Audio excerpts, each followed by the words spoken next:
from a strength of our applications and requests from other funders is tremendous.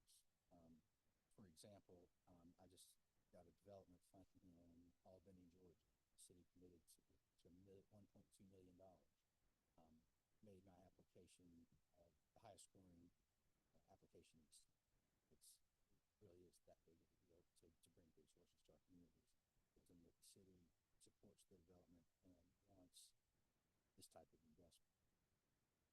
And then also, Rise Risley does need, the nonprofit needs a portion of those funds to be able to turn what they've invested in the development.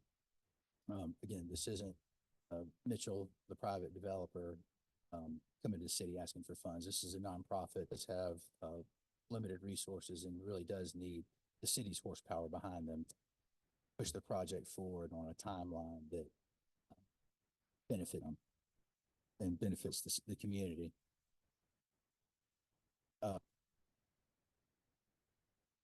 Next, please.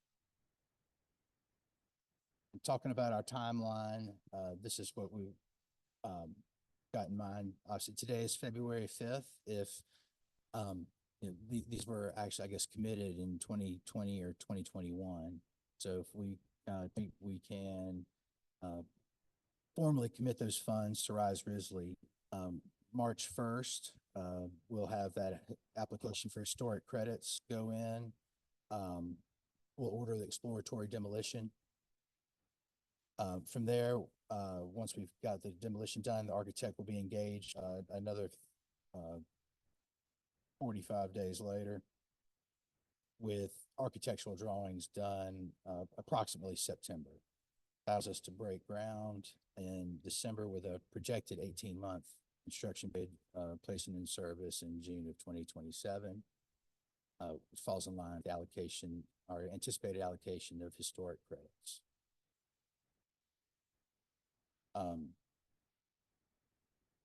Next, please. One of the things that is very important to me as somebody who's a long-term owner of real estate is setting the nonprofit up for success. I want to see Rise, if I go through this and provide guidance and ultimately put my name on it as somebody who's helped this development move forward, long-term success is very, very important to me, and of course it's to the rest of the Rise Risley board. One of the things that we do to help make sure this development goes on into perpetuity, regardless of who's in charge of Rise Risley into the future, is we're going to fund replacement reserves. Those replacement reserves there'll be a deposit made every month based on what they call a capital needs study. When the development is done, we'll look at the useful life of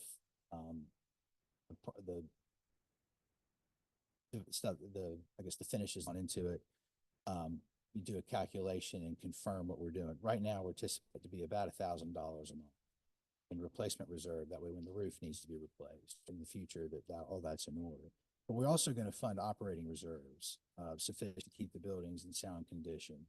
If for some reason we have a downturn and nonprofit tenants are having trouble paying rent, we've got funds set aside to help cover the operating cost into the future. And then we're anticipating that right now to be about $250,000. It'll be pre-funded and will continue to grow as we move.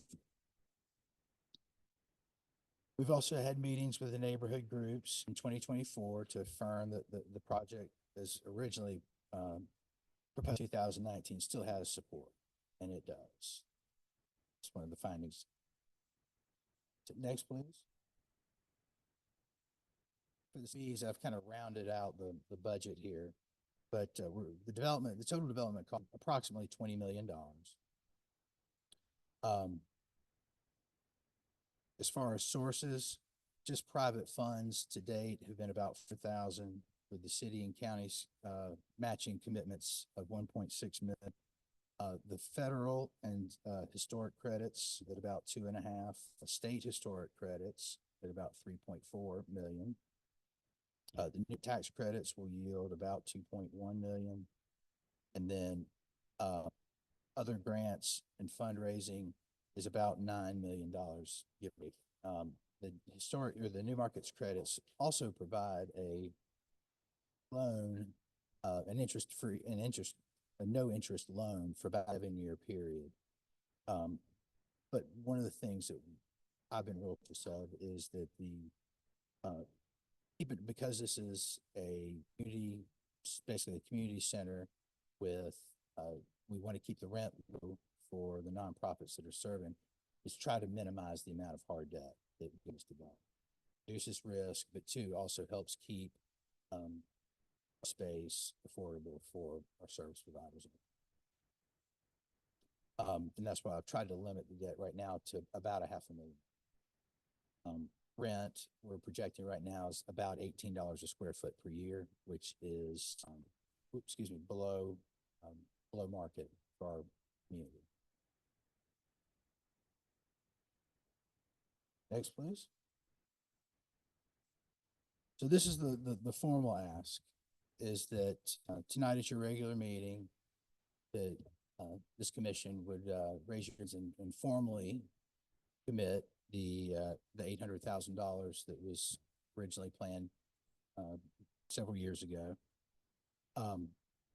That way, it'll assure that the matching amount from Glenn County, and then it also, and most importantly, affirm government support for our other funding requests. We're also asked that you would make $450,000 of that available on a draw basis to reimburse some of the hard costs and help with some of the funding applications that, for example, historic tax credits, and other grant requests that we're going to continue to chase. And it also will help the nonprofit maintain that development timeline, maximize the value of the historic credits. But the nonprofit has used private funds to this point to fund what needs to be done, and they'd like to be able to, with your help, turn those funds and continue to push this project. So that's the formal ask, and it really is important for the timeline or the ability of Rise Risley to serve the community that needs it so bad. Any questions? Questions from the commission?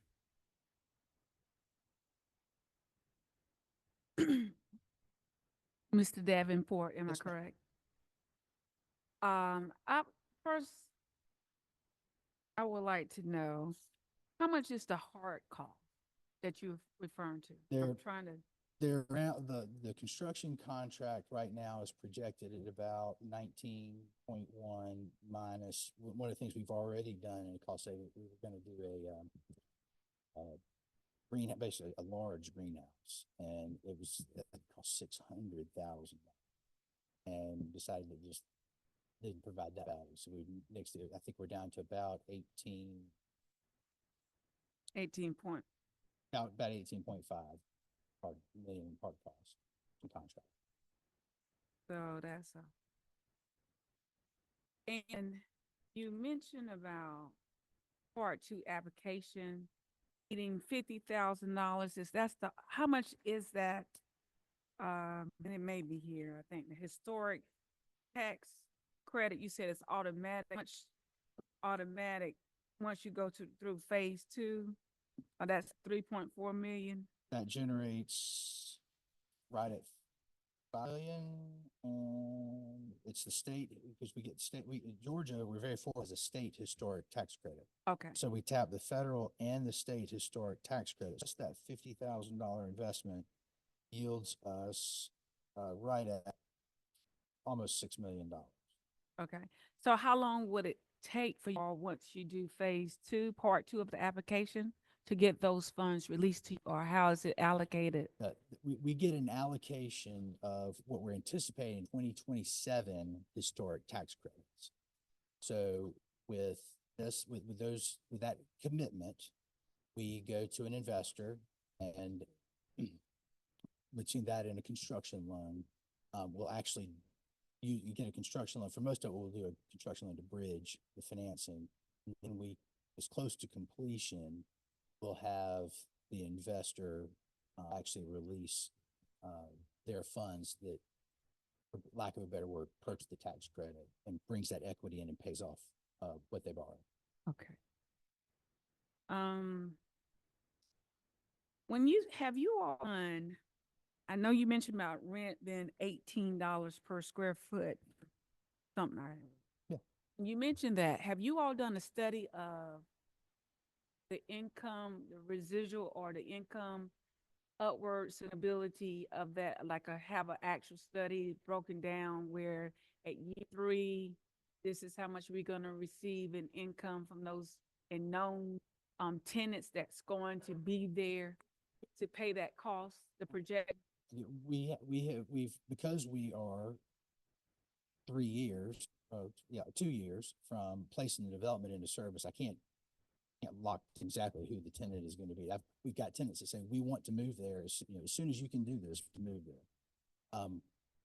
What we do is in a development like this, where if I'm doing an apartment community, at what is the income band of the residents in the area, determine the rent I can charge, and then I can pro forma that out.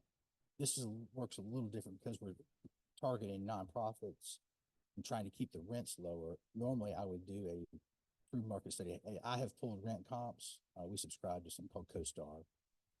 So I've pulled rent comps for office space in Brunswick.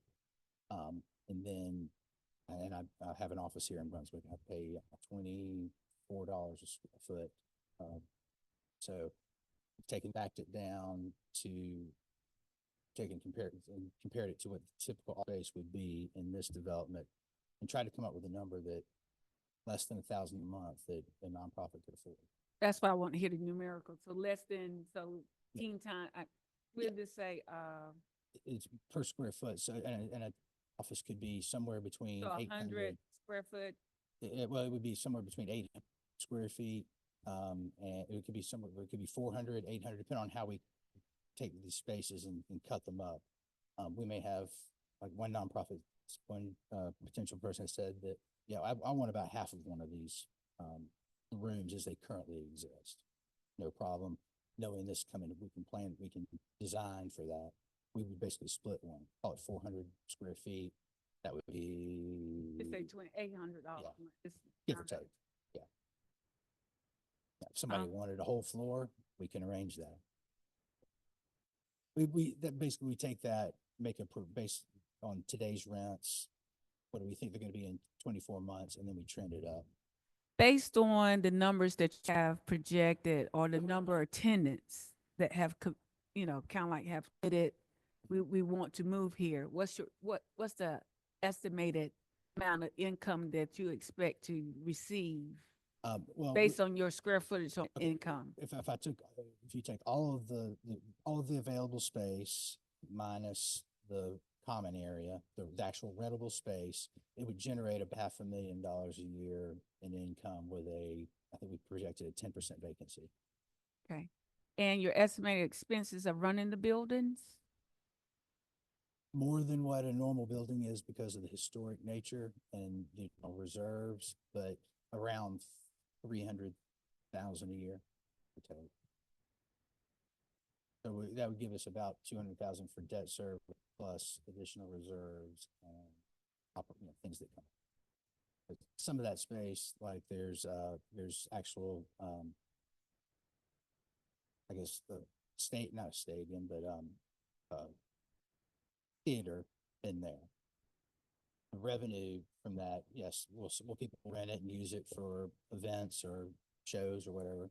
Yes, but is that going to be consistent? No. So that the way I run my forma, I don't even really consider that revenue. It's anything that is just above and beyond. Yeah, I'm overly conservative. I lived through 2008, 9, and 10 as a developer in real estate. I'm overly conservative. So also, have you all started, I think you mentioned, make sure mentioning about, I wasn't mentioning your raising funds, Yes. other grants and fundraising 9.4. Have you all started besides the amount that you have raised?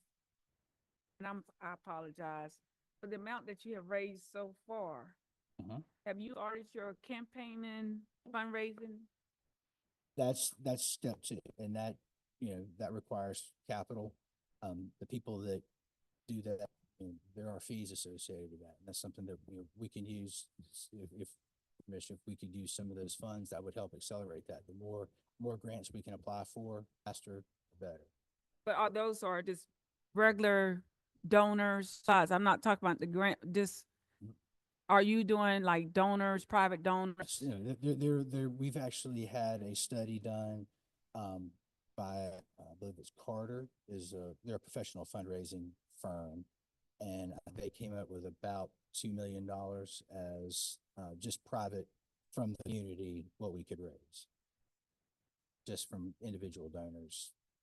But that only going to occur after you have done more work. You don't need No, afterwards. the minute we have, comfort that we have the support and the ability to get, get these grant funds, we're gonna start spending more money.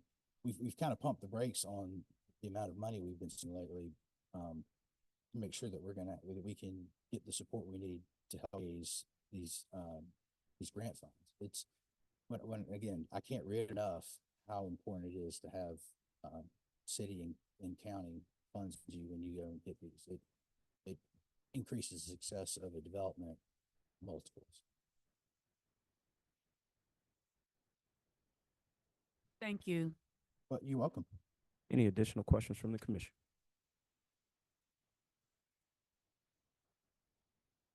Seeing none, I guess two questions I have real quick is, number one, I've heard different numbers floating around, and in my head, there is a stark understanding that I need to have of what is pre-developmental cost numbers, because I've heard numbers, but then I also feel, I just heard you say 400,000.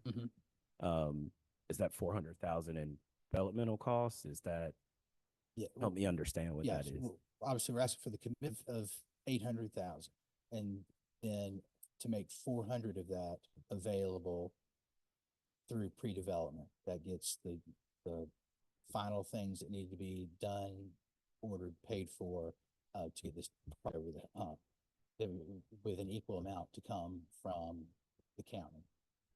And then the only other question that I have, and number one, let me say, for the program, in favor of what it's aiming to do. Ms. Ham has done an incredible job wrapping in community and legislators and everyone to understand the impact that this will have on our community. But I am very serious about the different financial positions that the county finds themselves in and that the city itself in. I asked that question because on the current workup that we have in us, it reads to me, and this maybe it's not the legal way, so I just want to clarify. It reads to me that the county's funds are contingent upon the city funds. Is that your understanding? Because that is, I just checked with our lawyer. That's not our understanding at all as a city. Okay. Well, the way it has been presented to me was the county has their funds sitting there, and they want to move hand in hand with the city on what we compare pursue. We have a draw that gets split down the middle for whatever funds are made available through pre-construction. And let me say this again, I'm a Glenn County resident. I am, as sensitive to my tax dollars go as anybody. And I have seen developments, spend a lot of money and not go anywhere. And my commitment is, we're spending money to spend money. We're not going to turn the architect loose unless we know we have, the funds coming in to get this project on. I'm not a big fan of, let's find out how much it costs and then find it, build it. That's why we've done a lot of the preliminary. We have a preliminary construction, but we feel we can only improve on. We can bring that down. So,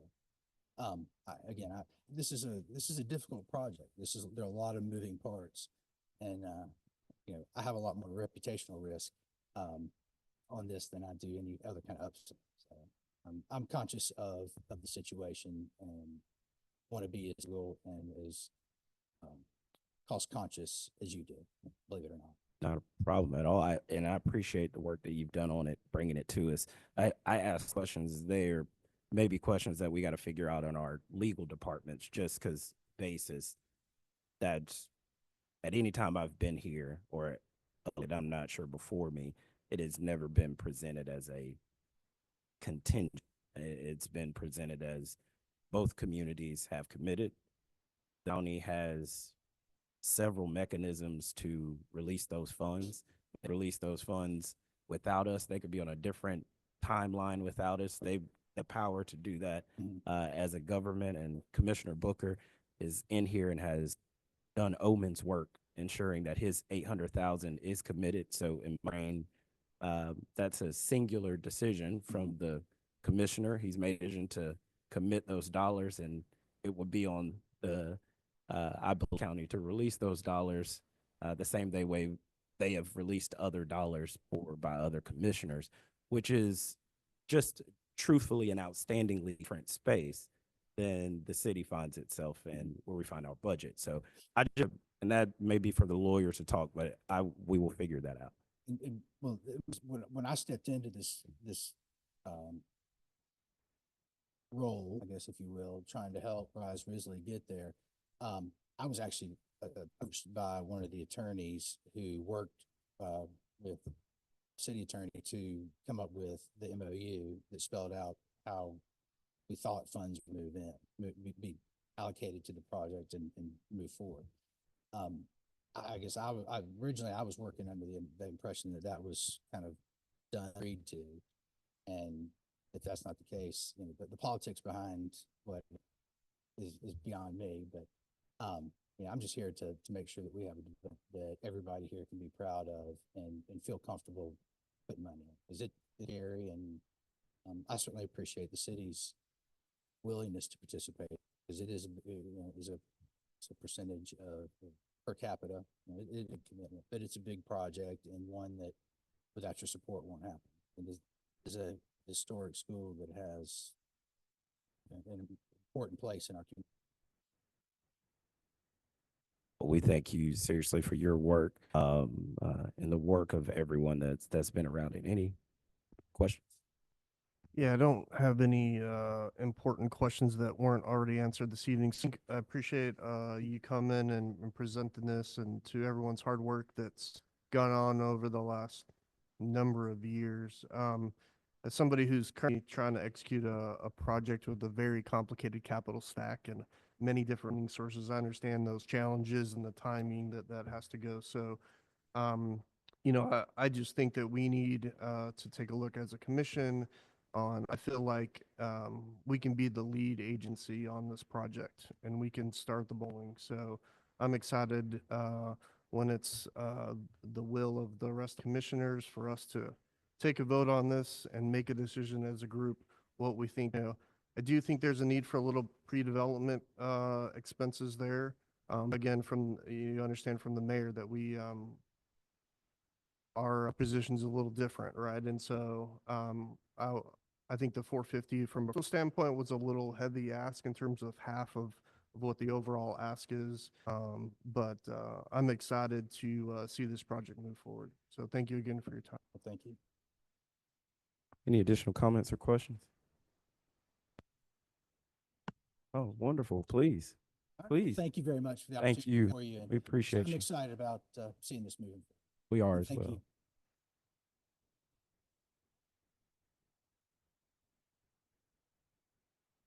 Good evening, everyone. I wasn't planning to speak, but I think there are a couple of things that we might want to highlight. We've been waiting to secure the funds with city and county as a unified project going forward before we proceed with a really aggressive fundraising campaign, private philanthropy. And that statement of unity with the city and the county, we believe it would be compelling, not just for local people, but for people who have an interest in Georgia, and they may not live there, but have an interest in it. We think that would be very compelling. And that'll be an energetic campaign. We've been waiting to do that. We've been waiting to expand the board, have that statement of unity in the city and the county. So we would be, I think, maybe further along in that. I want y'all to know that that is planned, and we've had a really good consulting firm to instruct us on what the potential is, and then they will help us figure out how to do it. The other thing that, as I've learned about this over the years, it is complicated, this capital stack with the historic tax credits and the new market tax credits. But the tax credits we will get for sure as a matter of state law and as a matter of federal law. The new market tax credits are a little more complicated, and I think we know a lot about how those work, and we can answer questions about that too. But it is a great project. I see it as a way to bring so many resources to so many needs. People who have a lot to give, but they don't want to give it. And this is a centralized place to bring all that together. I just had that. Thanks. Thank you so much. Ms. Treese, we can't go away without you speaking. I will thank you for your leadership. I was going to let Rita wrap it up, but first, I do want to thank you once again. I thank you for your support, the moral support, the support that you have shared with me personally in conversations as it relates to this. And when it's down to it, we know the importance of this campus. We truly know the importance of this campus as it relates to not only Glenn County, the city of Brunswick, but Glenn County as a whole, which is why we want both Glenn County and the city of Brunswick to work hand in hand with us as we move forward on this. And the one thing that is truly important is the fact that this project began as something that we as nonprofits, a number of nonprofits and the EDA, the chamber, came together to talk about the issue of generational poverty within our area. This is true in this bill, and I'm preaching to the choir, and every one of you know it. But one thing that I have to say is that when we're talking about this community center, a community center that is for families and our children to build the very fiber of which it is that takes in order to strengthen our communities, it's much needed. It's needed now than ever before. And we know this because things are moving and changing fast lately. And a lot of things that our families are experiencing now are maybe triple-fold, fourfold as we move forward over the next few years. And so this locate here will be a place where not only coastal, because I don't want anybody ever, this is a coastal project.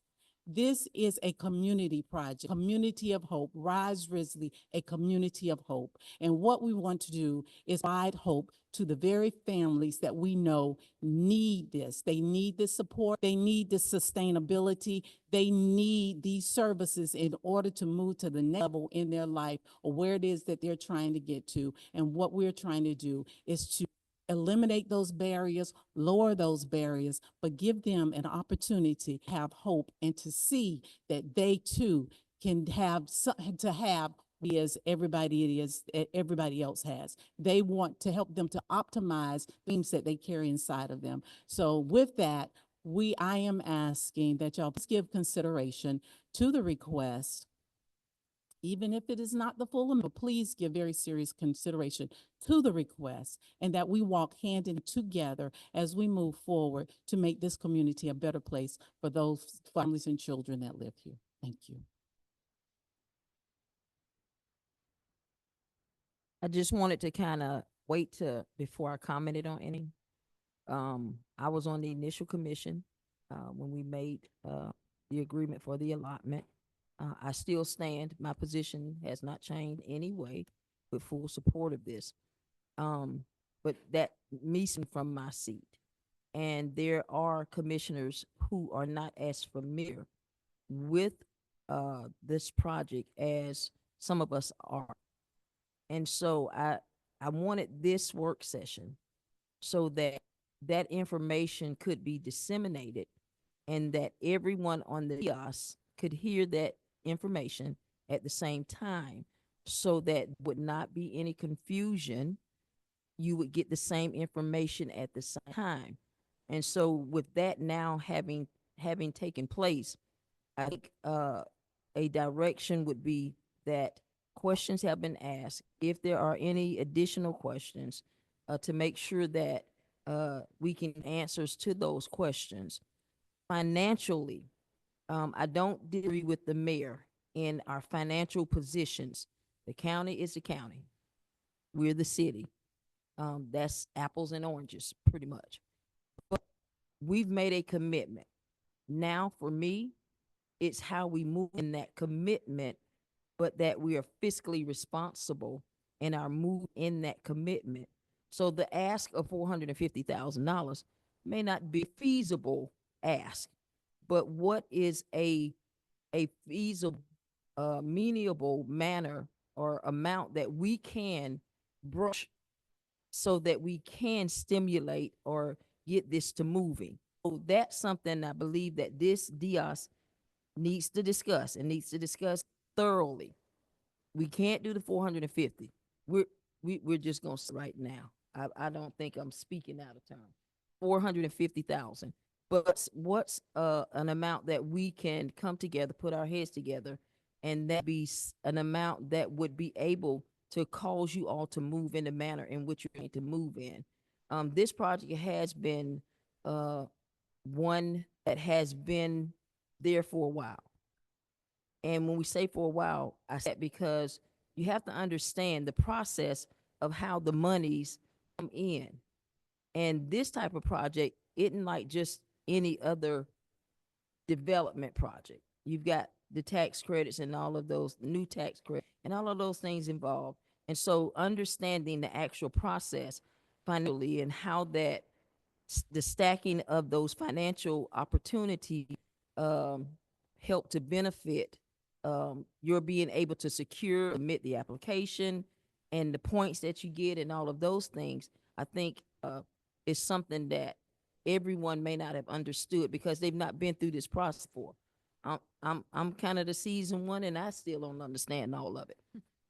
But understanding the vitality and the importance of this project is what we need to consider as a DIOS and the game changer that this project is going to be to address those things that are near and dear to all of our hearts up here. But it's just a matter of our coming together and not taking 2 or 3 months to do this, but expeditiously so that we can go ahead and get an answer. I think everybody is on the same board with that. They just needed some questions answered. And if there are any other questions, I hope that they will go ahead and get those out while you all are here. We looking at the time, we're at a meeting as well. But if they've got to pull some of you all to the side, get the questions out so we can move on from this and do what needs to be done to move on in this project. So I'm gonna give leeway for the mayor, and he'll do what he does to ask anybody else anything else, because this is the opportunity. Don't leave this DIOS like carrying those questions when you got the people and the resources right here. Answer those questions so that we can go ahead and make a decision one way or the other how we're gonna move.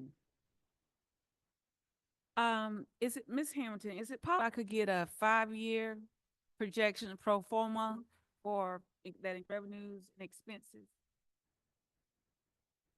Can you do that? How soon? Oh, no, of course. About next week or? Oh, okay. Thank you. That's, you email it to all of us. Get it there. I want to say this. I think from this DIOS, it is not a question of if. It is not a question of whether we are committed to the 800,000. We are committed.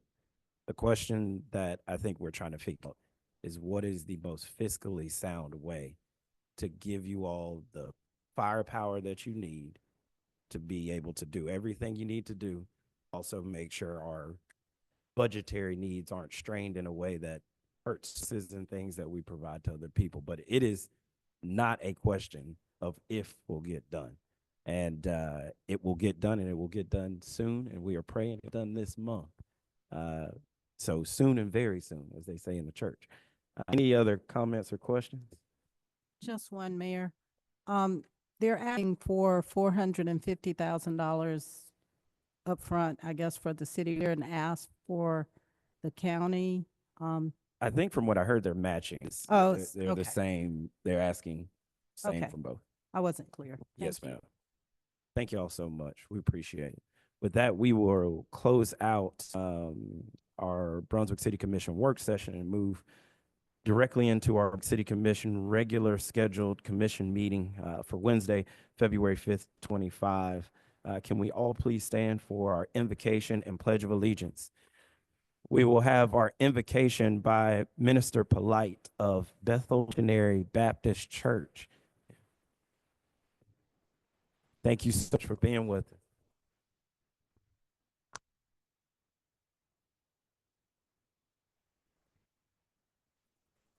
We bow our head. Most gracious and heavenly Father, we thank you for this day. We welcome you into this meeting, Father God. We ask you that you endow each one that are participating with the discernment to not be quick to judge, but open to understand different perspectives. God, we just thank you. We ask you to look over our leaders. In the name of Jesus, I pray. Amen.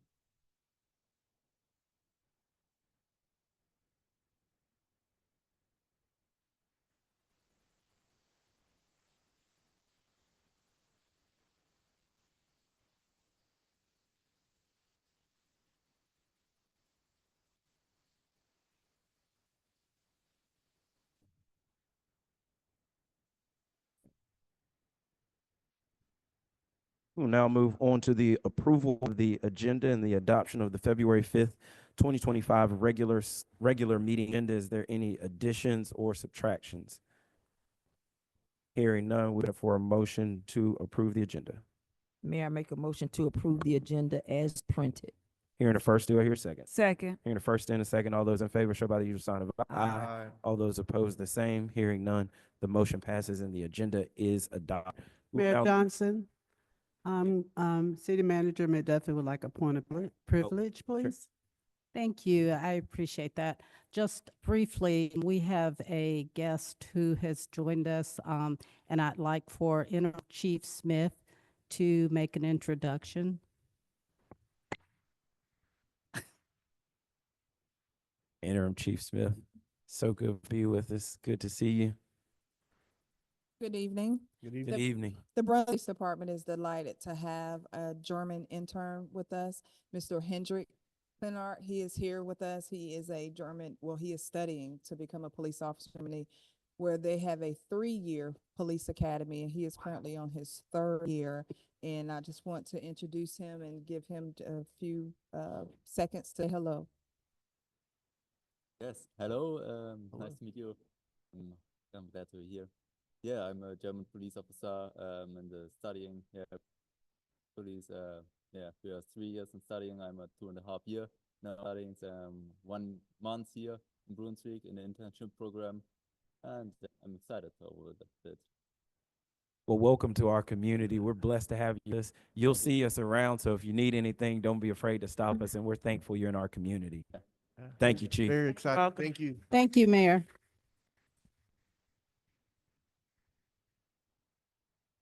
And I do want to take a personal privilege myself. It's always a blessing to have Mayor Harvey here. He was instrumental in pushing Rise Risley. He was instrumental in making sure we got to where we are. And because of his leadership, we're in the perfect position to make this happen. So I want to thank you for being here. It's always good to see you, Mayor Harvey. If you have anything to say, you know you always have a mic open here. Come on. I see you looking around. Being an Apple man, you never turn down an opportunity to speak. However, I'll just say thank you for everything, and I love you guys. I mean, you just beautiful how you conduct business, and please continue on, and you're just great. Thank you. Thank you. We will move on to public hearings for land use rezoning petition number 2501 from the Brunswick Housing Authority. Owner petitioning to rezone 2307 Gloucester Street from PD/PD-TN to the Much rezoning. Director Hunter.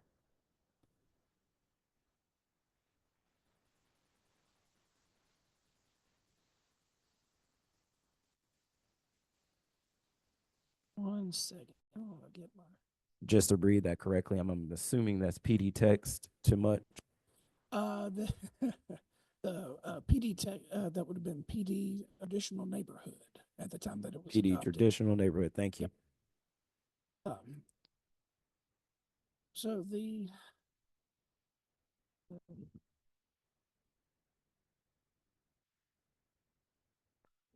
Brunswick Housing Authority, in partnership with Coastal Community Health, is proposing a development in 2 phases on 2.699 acres.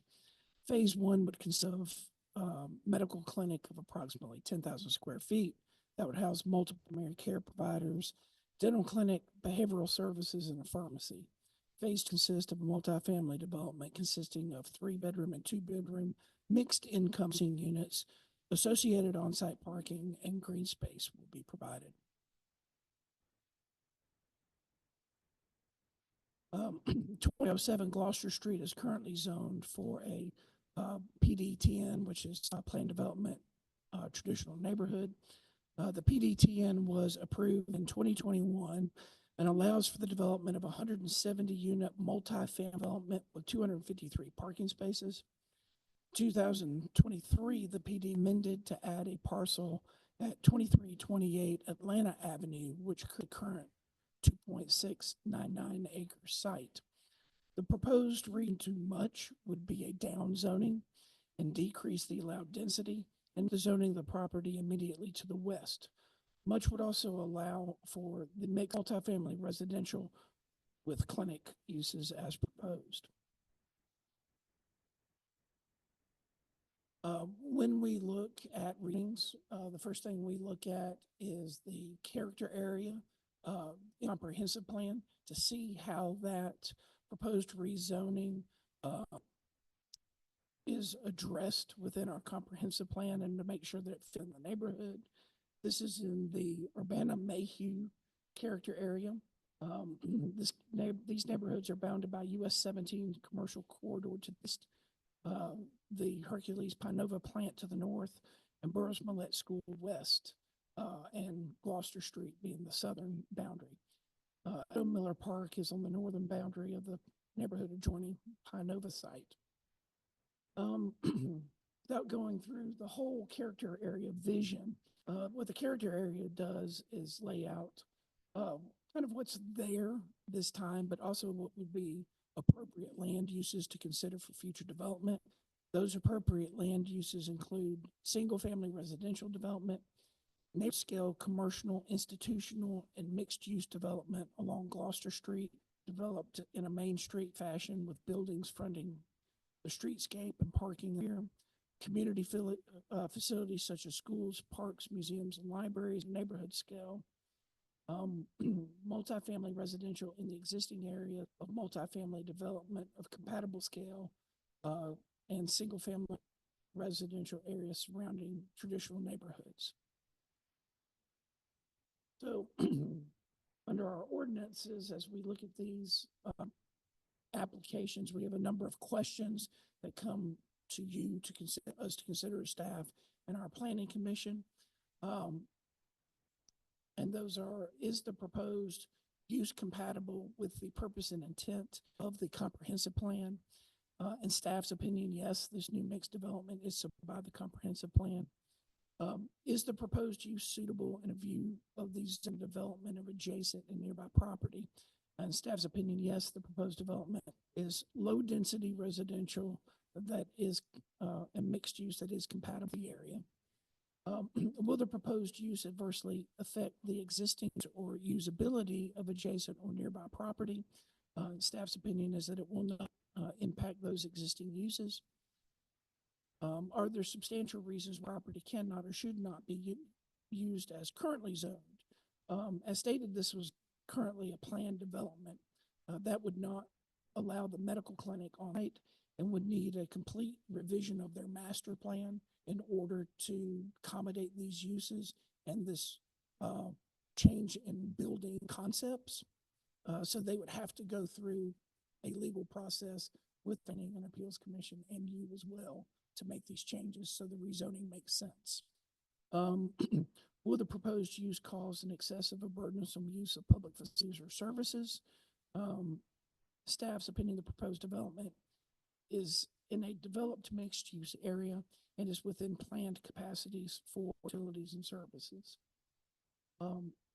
Is the proposed use supported by new or changing conditions not anticipated by the comprehensive plan or reflected in existing zoning? The answer to that was no, in staff's. And finally, does the proposed use reflect a reasonable balance between the promotion of public health, safety, morality, or general welfare and the unrestricted use of the property? And staff's opinion, that is yes. This went to the Planning and Appeals Commission at their January 8th meeting. Their discussions centered upon the intended uses, the type of residential units, the ownership of the property, and the nature of the partnership between the Brunswick Housing Authority and Coastal Community Health.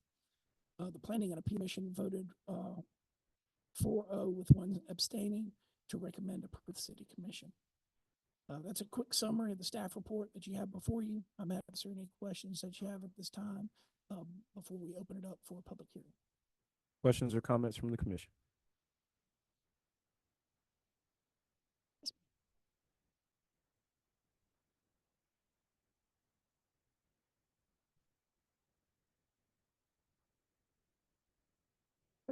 Yeah, you looked. I see the look. Sure.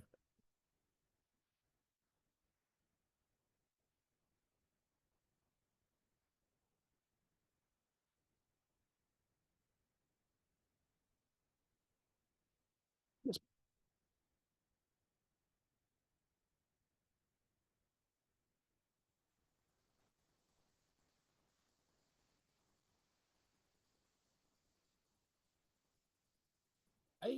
I'm really equipped to answer that question. Housing Authority, Mr. Basin's the better to answer that question. Sure, he'd be happy to. He thought he was going to get away with me not referring. Evening. Good evening. We have roughly 80 to 82 fortunately a senior pastures. Roughly throughout public housing. Probably 15 to 18 have ability issues. So the fact that they can have direct access to a clinic, they would probably have the highest priority of housing. The idea of making seniors, putting them in one building, or young people and putting them all in one building, single mothers all in one building, or people in a certain income all in one building. I don't think that's the model going forward. And that's not the thing that we really have. There should be individuals in this building who can afford to pay more. There should be individuals who need some assistance and aren't able to pay full rent, but can pay a large portion of their rent. And of course, our seniors, we're going to take care of them, look after them, and make sure that they're taken care of. So there will be seniors for the first floor so that they don't deal with stairs or anything like that. But the other floors, the regular individuals who can pay at various rates, various provisions, and various employment opportunities. It'll be a mix. And they would be removed from public housing because there are others who currently live in homes they can no longer afford to take care of. And so this would give them an opportunity to have housing for the future. Worried about maintaining. Thank you. Mr. Hunter, I have a couple questions. Couple that I'm curious about, and then I did have a couple citizens read it out about a couple questions. Can you talk a little bit about the traffic flow? The one I'm a little concerned about is the in and out there closest to the section at Macon Avenue. I know that we have a proposed or planned pedestrian crossing, and so I'm just kind of curious how those So, all line. so I would keep in mind that this is a concept plan. Mhm. This is just meant to illustrate the type of use, potential locations for facilities that they're considering, things like parking, grass, egress. Mhm. That all has to be tweaked based on our ordinances and available things at the site, like where's the crossing, where's the crosswalk going to be installed, uh, where by ordinance can they access any of these three roads? That will be part of the design process as we move forward, kind of hand in hand with their design team process. So you're right. That's roughly right where a crosswalk would be. So that would be exactly the type thing that we would look for to be able to say, we need to look at this in a different way. Awesome. Okay, thank you. And then one of the citizen questions I had, which I thought was kind of unique, and again, I understand that this is a proposed plan and proposed vision, but we have a proposed fish pond. And I was just, if you could catch us up on what the regs would be, does that need to be fenced up? Do we, I can't, I guess the reason some of the questions came up is I can't think of a designated fish pond that we have in the city that's, and so there was an odor question up to me from some of the neighbors, like, oh, is it going to be aerated? Those kinds. So I don't know if you can just share if that's That, I think great. that's all good comment to take in to be aware of as it moves forward. I think the intent is to show community gathering opportunities. There's a natural pond a block away from here. Right. That my aerated. I can tell you that, fish ponds do cause inherent issues, but I'm sure that will be part of their planning process and discussions with us. Well, I'm excited. I think, as you pointed in your report, it's less dense, less impactful that the current PD text has on it. And so I think the neighborhood will be open to that. And I think this is a good use of space. And I think it's a great partnership between Coastal Community Health and that authority. So thank you. Okay, my question was, when do you have plans to break ground on the project? Like, when will the project begin? Well, I mean, after the zoning and, Process of being able to take the final designs, new meeting, Mhm. get feedback, be able to share them with the well, or we can have everyone kind of on the same accord before. That could be anywhere between.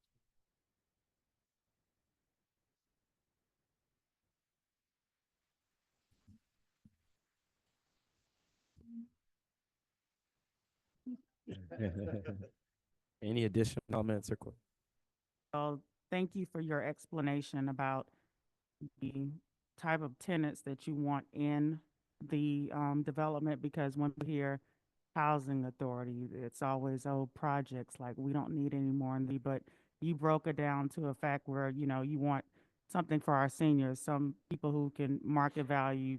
Maybe me and Mayor Johnson might, want, so just get people in that mindset of it's not just low income people, it's for everyone. It's, for more housing for people to move into our community. So I'm glad that you stated that, because a lot of people is, so concerned about that. I just wanted to say, I want to say, first heard about this, I thought it was one of the most innovative, out of the box development that has been brought forward in a long time. I think out of the box in partnering with the health facility, with Dr. Chandler and his organization to bring much needed services. And I can guarantee you, it will not just be low income folks visiting that urgent center or that medical facility.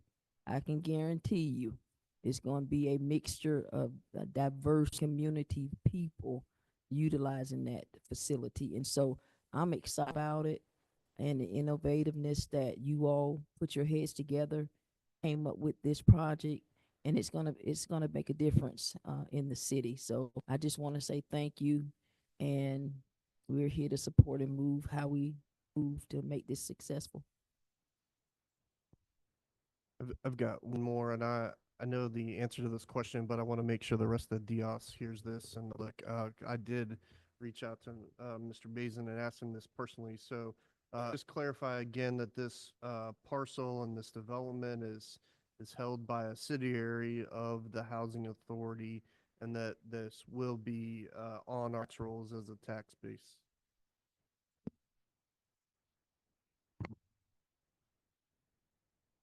Yeah, so we are increasing the digest. So we want to make sure they understand that. They don't think that we're just giving property away or we're passing something, but it will be on the tax rolls to increase the tax digest. Sign the text. So Any additional comments or questions? Hearing none, we'll open. Just want to say thank you for your work to staff. Director Bays, I see we got Chairman Booker, who is the chairman of the Housing Authority, just echoing the great work of bringing a development that's mixed use, but also has a diversity of people and all different kinds of things coming together. I love part of ensuring and doing the work that we are ensuring that our seniors have new facilities, not in outdated facilities. You've done a lot of work to get people out of mold situations, and there's remediation going on. So, ensuring that our seniors get into something amazing, I know it's in this entire DIOS is in favor of. So thank you all for your work. We will open it up for public hearing. Is anyone like to leave it open for 30 seconds if I don't have anybody? But if there's anybody who'd like to speak, please come now.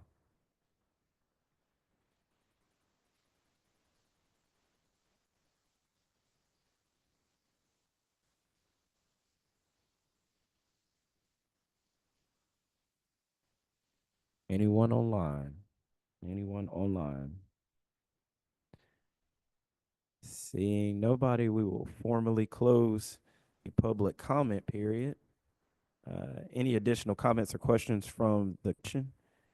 Hearing none, we'll open it for a motion. Mr. Mayor, I'd like to make a motion that we approve rezoning petition number 25-1 as reported in the staff report.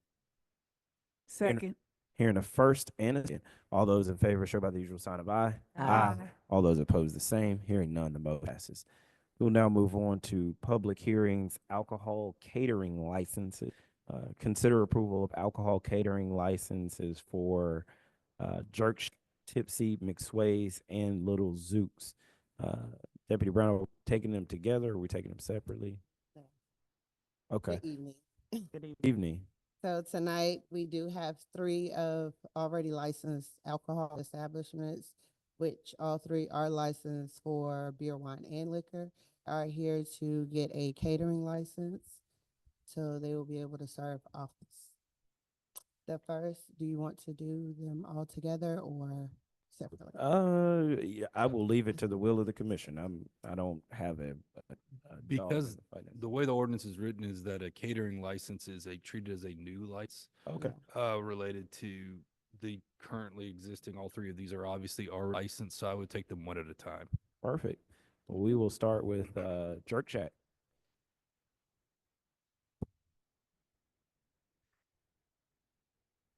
How you doing? Thanks. Wonderful. Can you tell us a little bit of what you would like to do with your alcohol catering license and what you see the growth of it as? Well, the alcohol catering license, addition to the business so I could serve the community. Like, for special events cannot afford to have a license on their own, I go ahead and then provide the service that provides.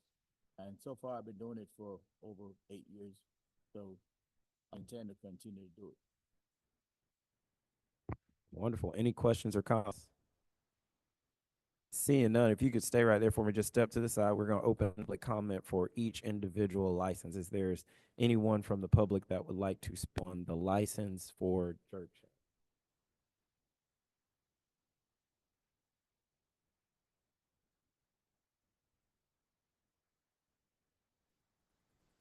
Seeing none, we will close the public comment period. And with that, I will open it for a motion to, I will open it for a motion on the license for church. Mr. Mayor, Yes. may I ask, attorney, with the catering license, when these individuals service, different, events or facilities or whatever, organizations, they have to display or include or show their, license. How would you know? Well, they would have to go through an event permitting application. So even having an event in the city, if they're intending to serve alcohol, they would need to know a licensed caterer, whoever that event would be being brought forth. So you would know when they're being approved that it's a licensed caterer. Okay, so the question is that part of our application? Because that's supposed to be as a new event, application from, for a permit. Is there's a space in there for you to list if you're serving alcohol, and who are those people, individuals, for us to research? I might need some clarity on the question, because I mean, to be able to cater is essentially able to take what you have a brick and mortar location with a full license to alcohol. You've gone through all the processes to do that, so that you could then go to a special event and provide that service there. You could even do it outside of scope of a special event permit through the city. I mean, it could be at a wedding or anything like that, but you would still have to have that license. To just be the risk borne by the event person putting the event on didn't have a licensed caterer. I'm not sure if I'm answering. Okay, I'm gonna give an example, because this is, say, Porch Fest. Sure. And they have vendors out there who sell, that they would be considered catering vendors, but they sell in alcohol. The person that applies for the application, the permit, the event permit, do they have to list those vendors? And when we go, is it on our current application? I mean, I know it's like says, will you have alcohol served or something like that, which I can't per se. Do they have to list the names, and then we verify those people to make sure that they have some catering permit, alcohol license? It's a separate process. The permit process for the actual venue, they will have information, but there's a separate permit that's signed for alcohol service. So it's a separate, I won't say they don't list it, but Porch Fest, for example, has the permitting process, but they also have a permit for every alcohol service that's there. So there's another application in addition to the regular event. Okay. Could you send me a copy of the application? Thank you. John, are those not electronic? Are those permits not electronic? For the catering? Yeah, I was kind of, because I was talking to John yesterday, and he was kind of telling me about the electronic process of different. We were talking about building permits, Mhm. the alcohol licensing for special events currently is not. Okay. That's something where we may it's still new enough, that we're doing them manually. But that's part of the responsibility of having the license. It's spelled out in the alcohol ordinance that for their catered events, It's up to them to apply for that license. We sign a letter that goes back to them. And that's essentially their grant to be able to do it from the outside. Okay. So John, in your department, I'm not sure, are you responsible for event permits? It's in progress. The deputy marshal is involved in it, as well as the city manager's office, so it's, and the police department. So it gets multiple views. Okay. And Public Works. We're working on bringing that to kind of the singular fold, but it has worked best so far as the city manager's office being the starting. Okay. And So, we put that into the ordinance because it does state, it contemplates in the ordinance that the special event for catered functions would either be issued by the city manager's office or the deputy marshal's office. okay. So we are, and I guess this is a question for,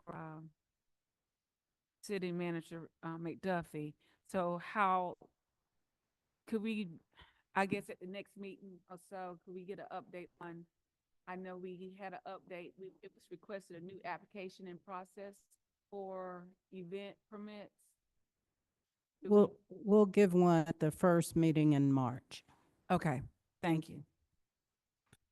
Just have a question for you, Ms. Brown, so I'm just making sure. So then I have Jerk Shack, we have Tipsy, Mixed Ways, and Little Zook. So if if they've rented City Hall for a wedding, right, and they have beer and wine sales, if they've rented Queen and Grant, right, legally, the only is that should be hired to serve alcohol, beer or wine, just be the three of these individuals, right? Since they're, If they hired them, Right. yes, that should be the. so only- what about anyone else? Like, I'm just using examples, like, I haven't had, but if they want someone outside, I need proof that they licensed. Okay. So I can have that on file.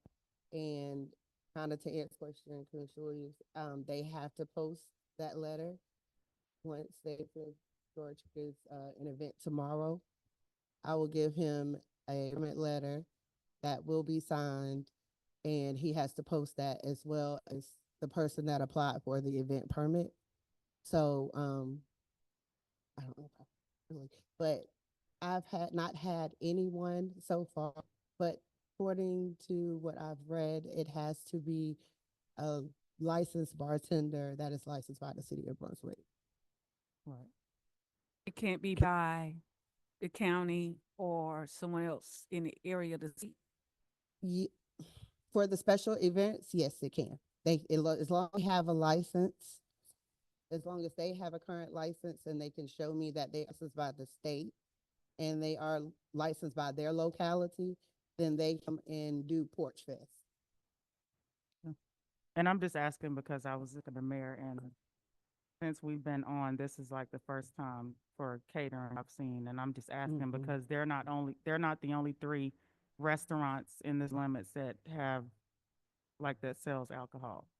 So and I'm asking because I'm like, I haven't seen them come before us. No, they haven't. It's been introduced to them. Okay. But it, like John says, it's up to them to say, hey, you know, I want to cater, and then they have to come and apply that with me, and pay that fee, and then we're back for you guys for them to get approved. Okay. Wait a minute, definitely. So have we been communicating, announcing, advertising that this is here and that you need to have this? It's The information did go out as part of the renewals, so everyone was informed of that. We hadn't broadcast it other than when we were doing the right of the alcohol license, and when we had the public hearings about that. So, but the information is there and available to all the license holders. And most of the renewals were in November and December. November, December. Right. So it went out then. Okay. Yeah, so it actually went out in September. And the only three who expressed an interest during that, there were a couple of others who talked about maybe, but only three who came in and said, yes, we want to do it. We paid the amount, and we held that to keep that separate from the renewal process. Okay. So if because it seems like they have an option, which is true. Yeah.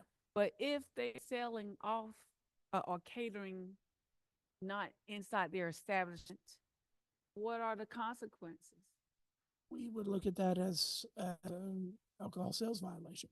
So just like the underage sales violations that we dealt with during the renewal process, we would have to come, assuming that we had a citation situation where that was discovered, they would be cited, go to court, and we would also bring it to the city commission for their penalties, just like we did for the underage. Okay, thank you.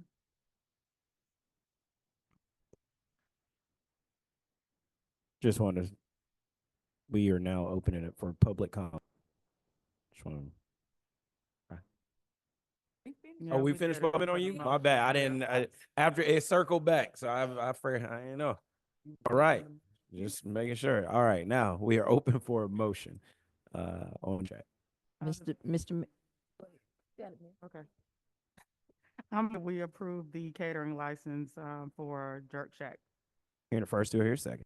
Here in the first and the second, all those in favor, show by the usual sign of aye. Aye. All those opposed, the same. None. The motion passes. Thank you so much. We'll now move on to Tipsy McSway's. It's always good to see you. Giving him his permit. Helps me out a lot. Before I say anything about that, I did want to about Porch Fest for just a second, because I'm the committee chairperson for that part of Porch Fest. And when we get the permitting all together, my part of it have to be the bars portion of it.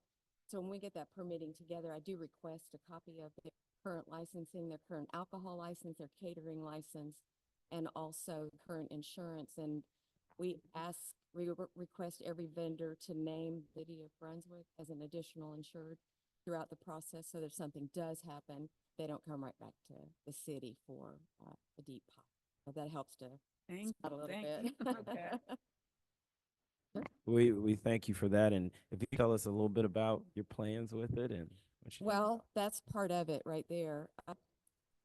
I don't do a lot of stuff outside of the building, out my brick and mortar, but if I do something outside of it, I want to make sure that we're compliant. And I expect that of others as well. So I'm just trying to be compliant on the few things that I will do outside of the building. It's not, but that's it. Well, we appreciate that. Any questions or comments from us? Hearing none. Right. Hearing none. If you just step a little bit out, we'll open it for public comment. Public comment for Tipsy McSway's alcohol catering license. Keep it open for seconds. Anybody? Anybody? That's it. That will close the public comment period, and we will open it for a motion. Mr. Mayor, I motion that we approve the alcohol catering license for Tipsy McSway's at 1440 Costa Street. Second. Hearing a first and a second, all those in favor show by the sign of aye. Aye. All those same. Hearing none, the motion passes. Thank you so much. Appreciate you. We'll now move on to Little Luke's.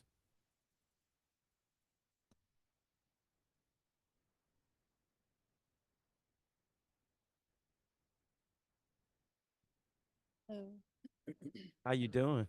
Good. Good, good, good. If you could just tell a little bit about what you plan on doing with it. We would like to do for offsite events. We did one late December at the Ritz, which we got a permit for just for that day, but it makes more sense to go ahead and year long. Also, was a part of an events, presenting, planning, catering, and so he does still know a lot of people who would love to have him be able to be there. And just trying to facilitate this correct way. Cool. Well, we appreciate that. Any questions or comments from commissioners? Hearing none, step a little to the side. We'll open it for public comment. Anyone have comments on the alcohol catering licenses for Little Zooks? Keep it open for Seeing no one, we will close the public comment period and open it for motion. Mr. Mayor, I make a motion that we grant the alcohol catering license for Little Zook's Catering. Hearing the first, do I hear a second? Second. Hearing a first and a second, all those in favor show by the sign of aye. Aye. All those opposed, the same. Hearing none, the motion passes. Thank you so much. Now move on to items to consider for approval. Consider approval of January 15, 2025 regular scheduled meeting minutes. If we have no changes or addendums, we'll look for a motion. So moved. Hearing a first, do I hear a second? Second. Hearing a first and a second, all those in favor show by the sign of aye. Aye. All those opposed, the same. Hearing the motion passes. We will now move on to consider approval of amendment number 20 to the City of Brunswick Defined Benefit Pension Plan. City Manager McDuffie. I'm trying to make.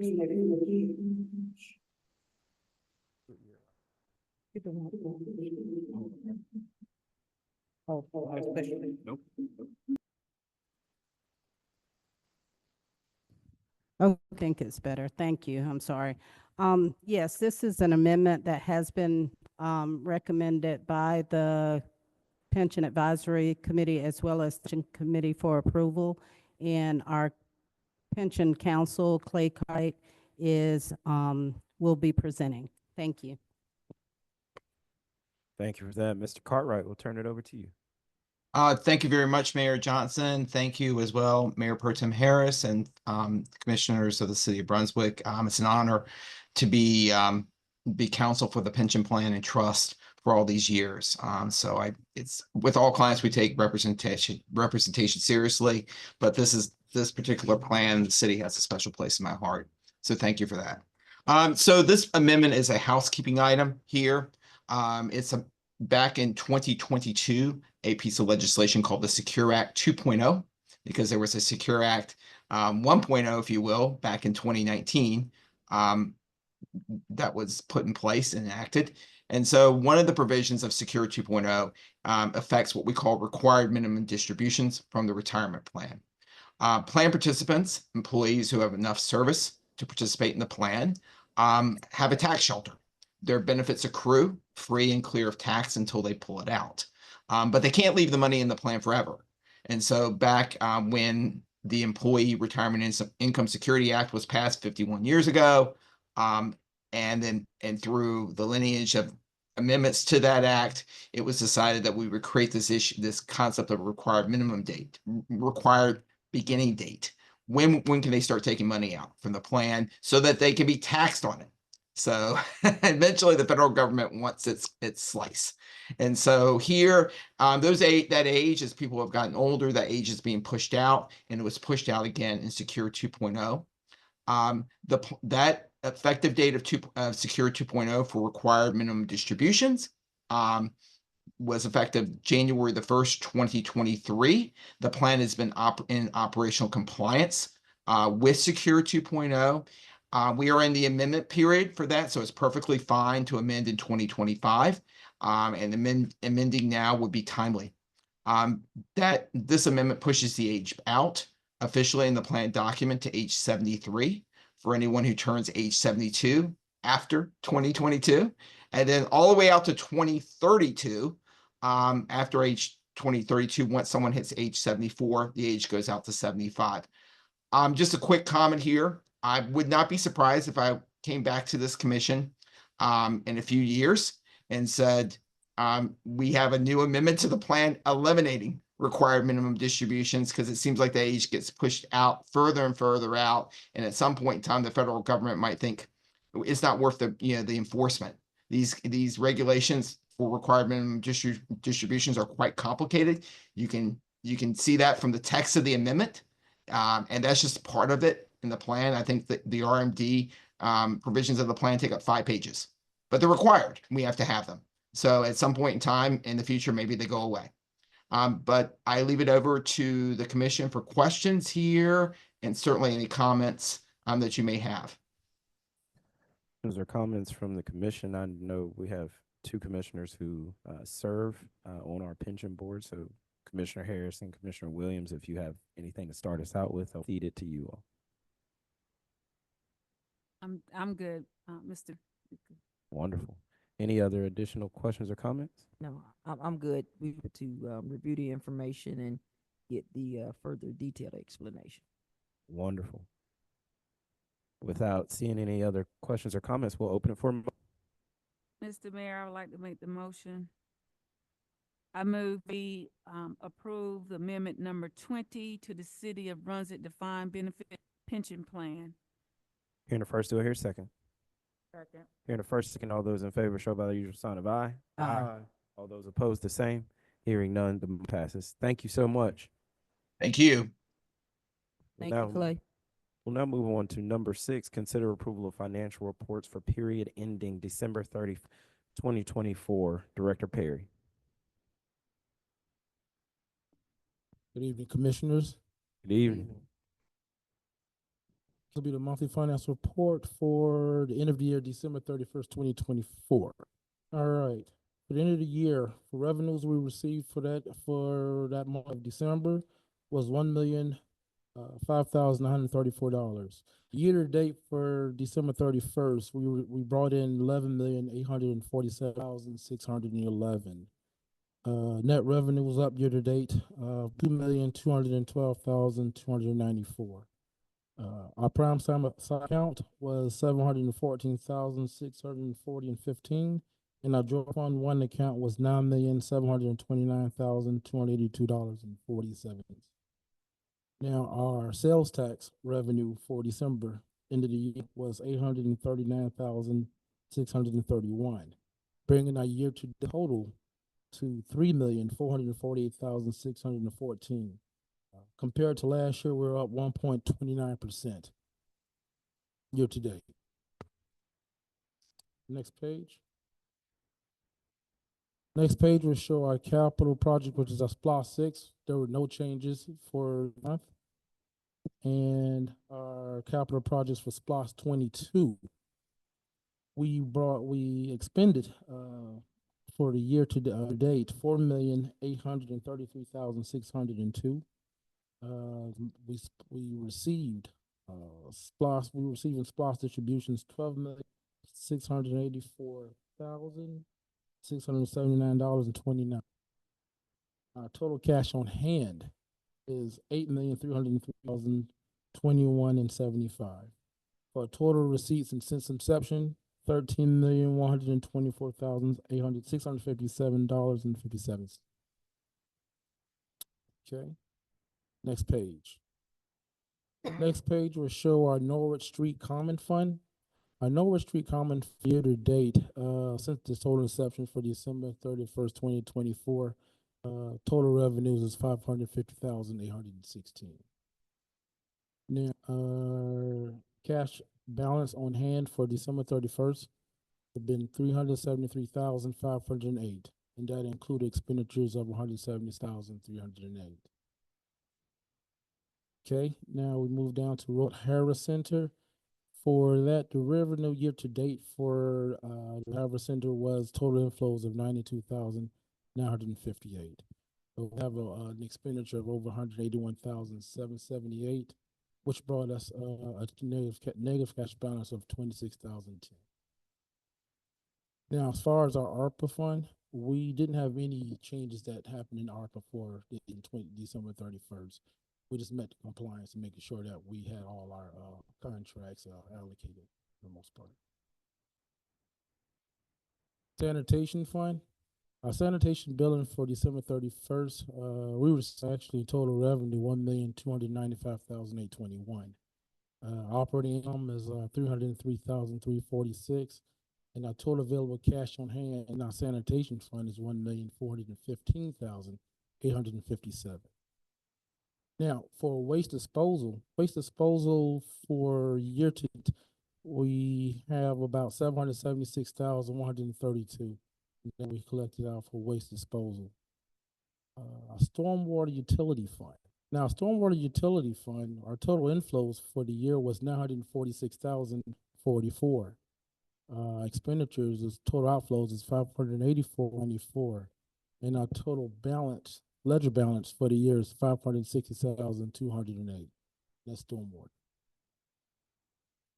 Now, our Lawrence Center, the current month transactions, we spend about $17,224.92. And that would have been for the month December 31st.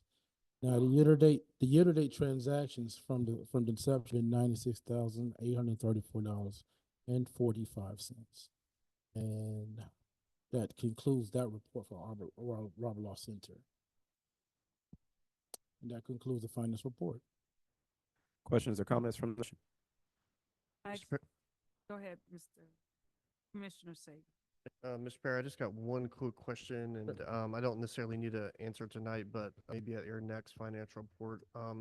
Under the stormwater utility fund, and discussion with Director Albertson about this, but under expenses, we have the 571,000 and some change for operating there.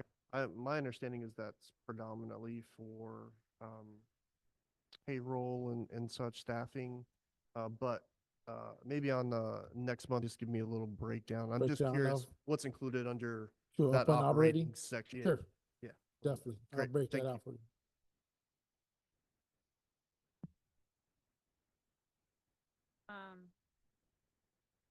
Okay. 31st. Gap inside down by 30,000, down to $7,960.18. I see you work. Yes, ma'am. And I guess do we estimate a date yet? You know,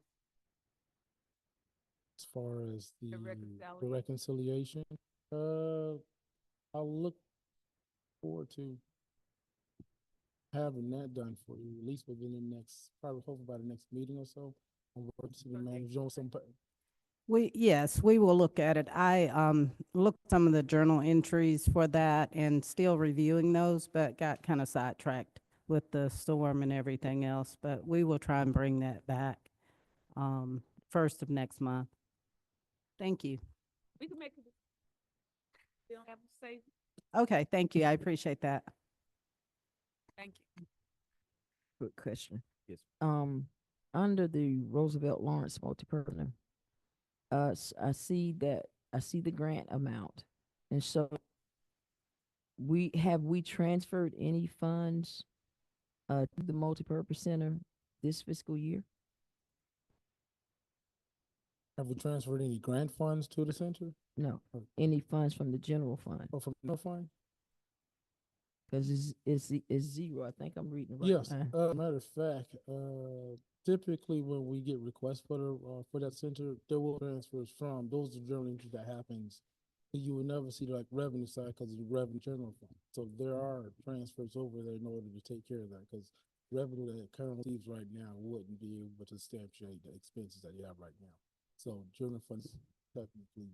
Okay, so I'm not sure if you answered my question. Commissioner. Yes. We do transfer money to support expenses, but the journal entry and the transaction to put the money from the general fund into that fund has not been done.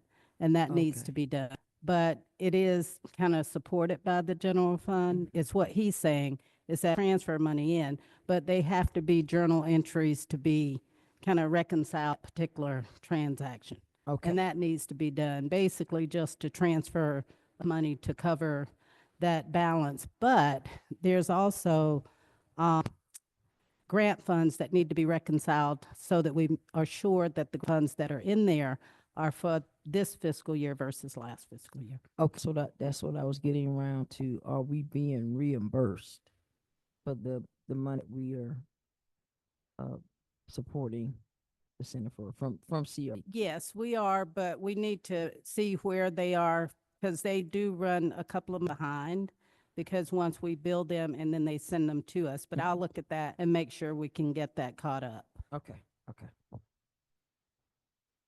Any additional questions or comments?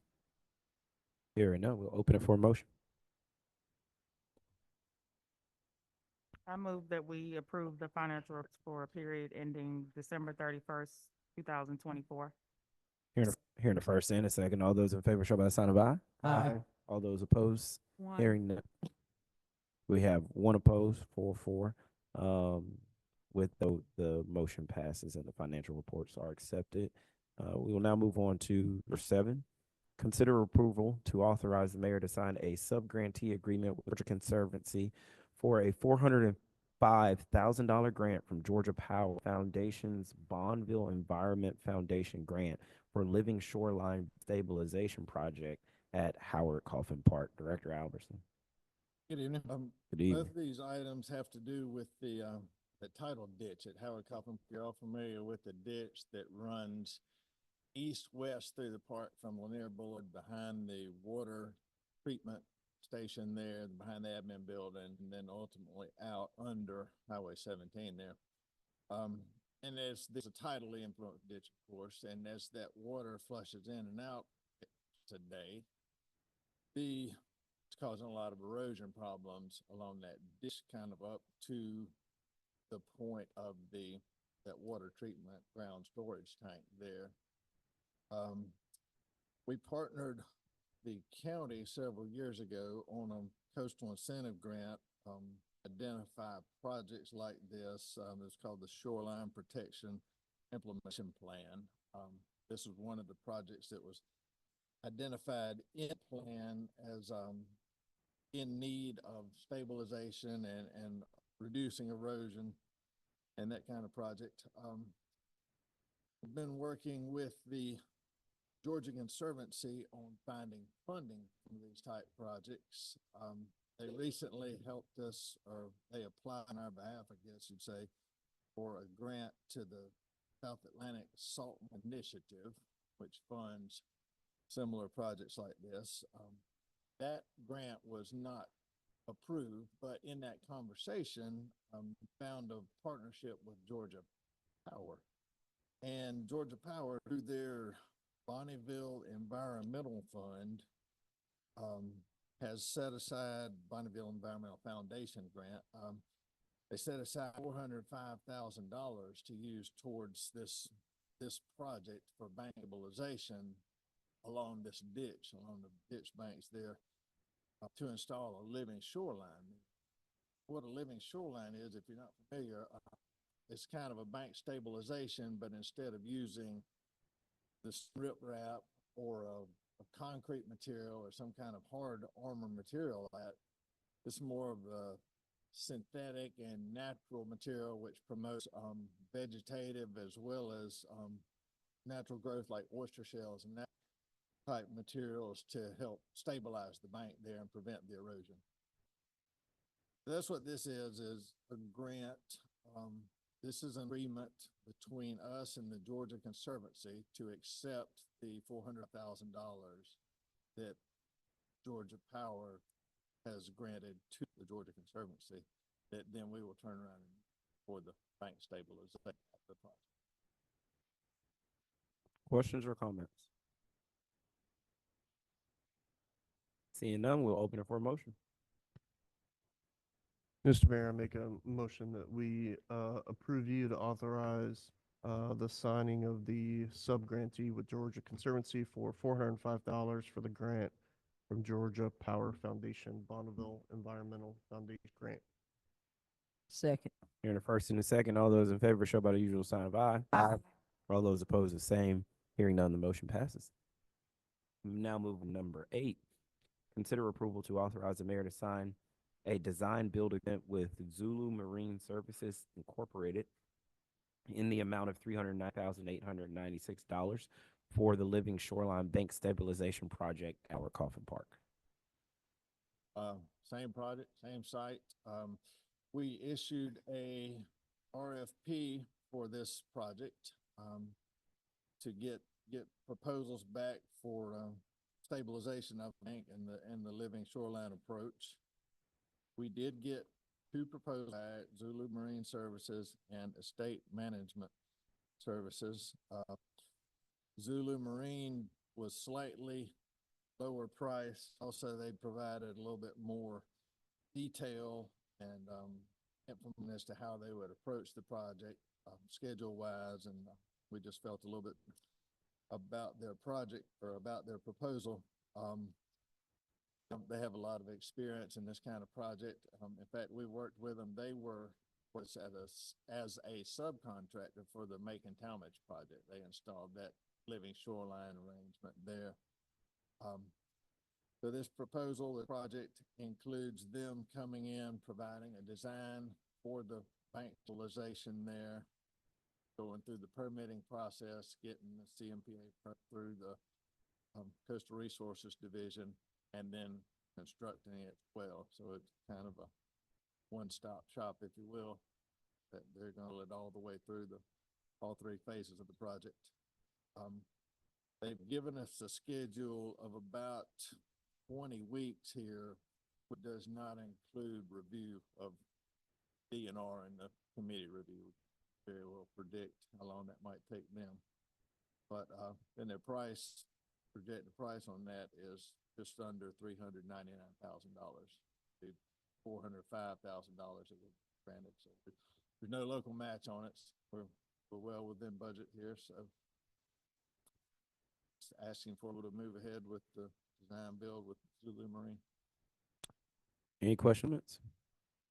Mr. Mayor, if you don't mind, I'd like to make a quick comment and give a shout out to Commissioner Booker and my fellow Commissioner Harris and our staff. We had the opportunity to attend a resiliency leadership meeting last week on Jekyll Island that was hosted by Carl Vincent and student DNR, and the tour of the city of Brunswick. And they continue to praise our advancement and our leadership from staff on what a good job we're doing. And they use this living shoreline as an example. So I'm excited to see this project continue forward. But it's always nice when city of Brunswick can be an example for the entire coastal region. So I was super happy to put it in that. And when you got Chatham County calling us, wanting our advice on what we're doing, I think that's a good sign. It's amazing.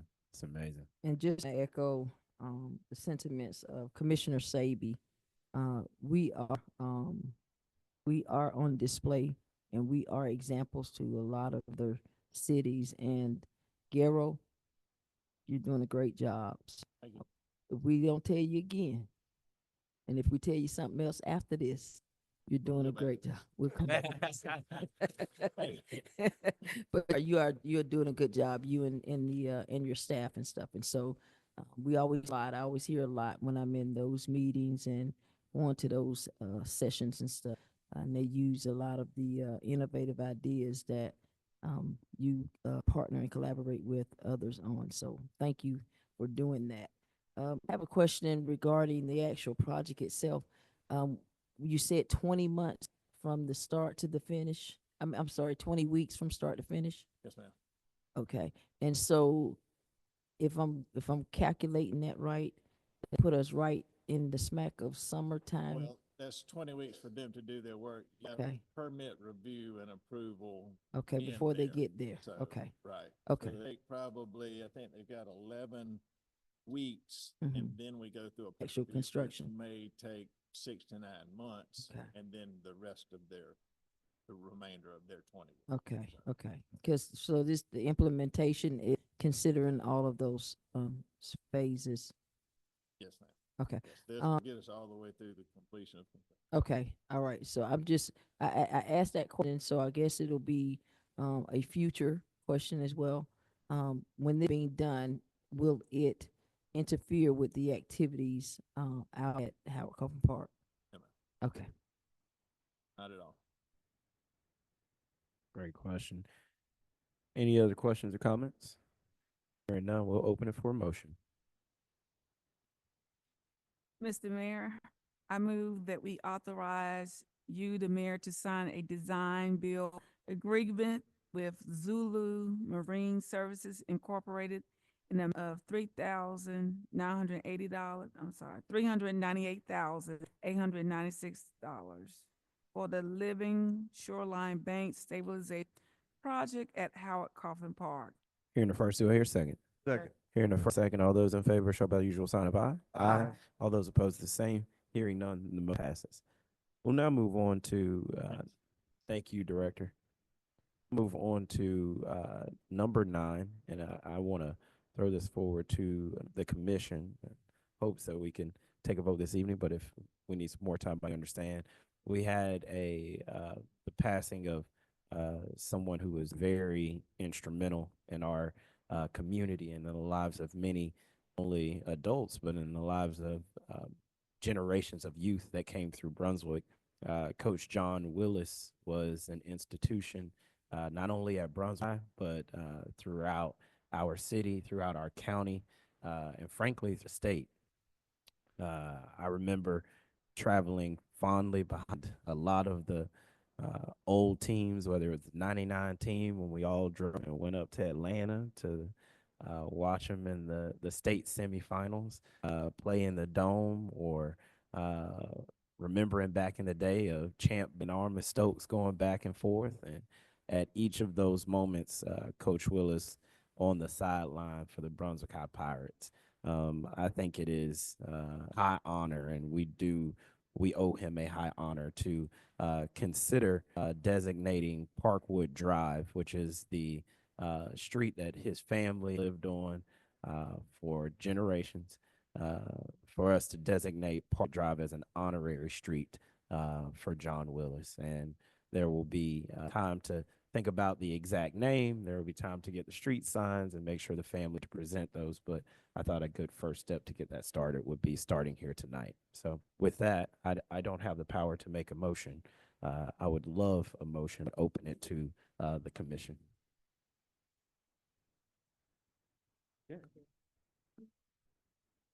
I second, well, everything that Mayor just said about, former coach John Willis.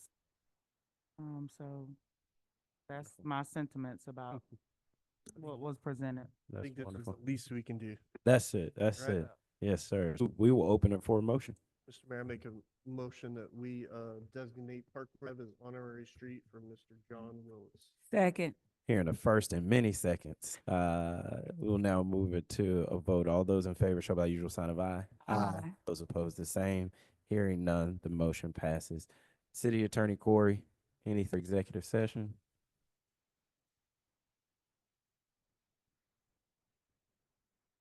Yes, sir. We'll open it for a motion to adjourn to executive session. Motion to adjourn to executive session For real and for litigation. real estate and litigation. Here in the first, do I hear second? Second. All those in favor show by aye. Aye. All those opposed, the same. Hearing none, we're adjourned for executive session.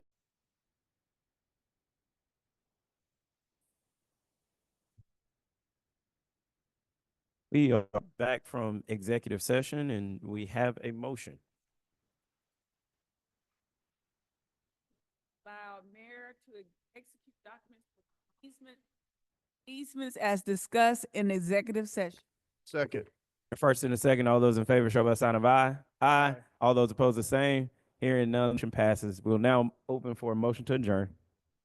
Hearing the first, do I hear second? Second. Hearing the second, all those in favor show by sign of aye. Aye. All those opposed, the same. We are adjourned.